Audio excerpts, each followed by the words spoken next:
سرت یکی یا باید خفه بشی یا بگید فریاد بزنی آقا من خوردم، ولش کنی، ول نکنی میمیره.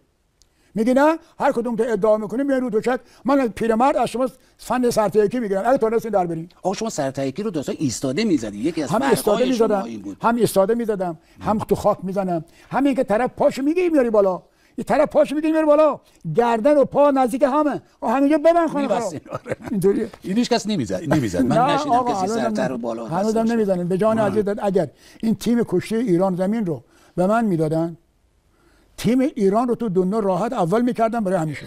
کشیر کشورمون صدر سرتیکیشو جفت جور کنه، یه لحظه سرتیکی جفت جور کنه میتونه کارو تمام کنه، با ضربه فنی حتی حریفو شکست بده. سرتیکی یکی فن تمام کننده هست و ما یارو زندیات امام علی حبیبی میذاره، سرتیکی رو به اجرا میذاره، میتونه با ضربه فنی موفق. تمام خسته نباشی دلاور، خدا قوت پهلوان.